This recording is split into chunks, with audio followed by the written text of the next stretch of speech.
Hi there, this is Dr. Evan Osar, developer of the Integrative Movement System. Welcome to this edition of Integrative Movement Insider, where this month we're answering questions written in by our own community. And this week's question comes from a reader that asks, how do you guys work in your own clinic with older clients that have conditions such as spinal osteoarthritis and or spinal stenosis and or spondylolisthesis? And there's three keys to working with clients with advanced spinal conditions. And we refer to these as the principles of the integrative movement system, the foundational ABCs. A of the ABCs is alignment. Our primary goal when we're working with older clients is to help them achieve more optimal alignment of the thoracolpelvic cylinder, or that region from the top rib all the way down to the bottom of the pelvis. Because when the thoracolpelvic cylinder is in the most optimal alignment that our clients can achieve, we place their joints in the best position for loading. Because when their thoracolpelvic cylinder is not aligned, they start to overload certain regions of the spine, and the lumbar spine becomes one of the regions that they tend to overload. Next, we achieve or develop three-dimensional breathing. So the B of the ABCs is breathing. And our goal is really to help our clients develop and maintain a more optimal breathing strategy. So we want to ensure that our clients can breathe from the top rib all the way down to the bottom of their pelvis. We want to make sure that they can fill up the entire thoracolpelvic cylinder from side to side, and we want to ensure that the client gets anterior to posterior breathing, or front to back. That's what we refer to as three-dimensional breathing. We start developing better alignment and better breathing usually in the supine and prone and or side-lying positions. However, once we develop better alignment and breathing in those positions, we want to get our clients upright and helping them to identify and maintain that alignment, the best alignment that they can be in the upright position. One of the patterns we use with our clients is the modified wall plank. And I developed the modified wall plank because I wanted a position to help retrain alignment of that thoracolpelvic cylinder in the upright position. And this became a really great position that most of our clients could use to help them understand and achieve more optimal alignment of the thoracolpelvic cylinder. So here's what it looks like. First, we have the client think about being long through the top of their spine, meaning as if they're being pulled from the back of their head towards the ceiling, because this will naturally help them lift the chest up and open up the rib cage to create space in between the ribs. The cue to lift the chest up will cause our clients to overcompress their lumbar spine, because if their clients are coming in kyphotic, like many of our older clients are, there's no way they can use their erectors effectively to lift themselves back up without overcompressing their spine. The spine and thorax is just too rigid to allow that to happen.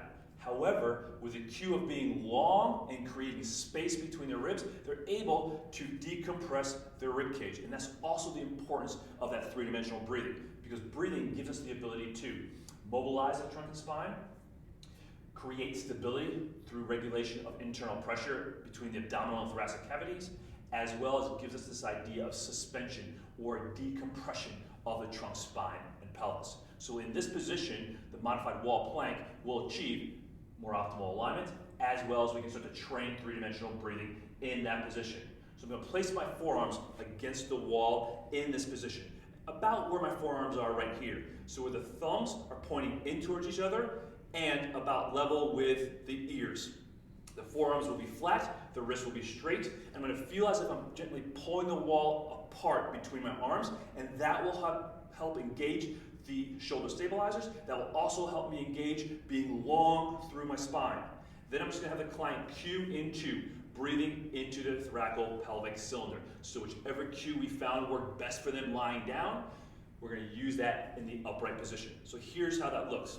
I'm going to stand about 2 feet away from the wall, but that will be adjusted based upon our client. Their forearms will go against the wall, we'll gently pull apart, being long through the back of the spine, and then breathing 3 to 5 breaths into the thoracolpelvic cylinder. So my forearms go against the wall, step away from the wall, stay nice and long as if I'm being pulled up from the back of my spine, pull apart on the wall, and now I'll breathe 3 to 5 times into my thoracolpelvic cylinder, maintaining that nice length, breathing in through the nose and out through the mouth for 3 to 5 breaths. And then once I've done my 3 to 5 breaths, I push myself away from the wall, drop my arms down, and that is the best and most optimal neutral alignment for my client. So it's a really excellent way to both reinforce optimal alignment of the thoracolpelvic cylinder as well as three-dimensional breathing in the upright position, and also train more ideal alignment of their overall body. The progression from that pattern is to do it over an elevated surface, like a table here. So again, it's the same idea. Long spine position, thorax stacked over top of the pelvis, as best alignment as your client can be in. What I want to do is put the forearms down in that same position I had against the wall. Now I move my legs back, and the goal is to maintain that thoracolpelvic cylinder being long through the back of the neck. And again, going 3 to 5 breaths, in through the nose, out through the mouth, being long through the back of the neck. Breathe in through the nose, out through the mouth. And one more time, in through the nose, filling up the cylinder, and out through the mouth. And then gently walking out of that position and coming back upright.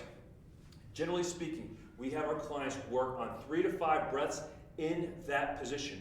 We don't go for minutes at a time in the plank position, because this often causes our clients to compensate. And one common compensation they'll do is they'll start to lose scapular stability, and or they'll start to overgrip the abdominal wall and tuck their pelvis into a posterior pelvic tilt and bring that lumbar spine into excessive flexion. Again, contributing to a lot of the postural issues and, more importantly, stability issues that our clients are experiencing, especially those older clients with advanced spinal conditions. So we'll do 3 to 5 sets of 3 to 5 breaths, and then we'll move them to a more functional exercise pattern to help reinforce the optimal alignment and breathing that we created in the modified wall plank and or the suspended or inclined plank type position. So in part 2 of this video series, I'll take you through a functional progression we use with many of our older clients to reinforce optimal alignment and breathing, and then we'll focus on the third principle of the integrated movement system, the C of the ABCs, control. How do we teach the myofascial system to help control alignment and breathing to support your clients in achieving their health and fitness goals? This is Dr. Evan Osar with Integrative Movement Insider. We'll catch you next time.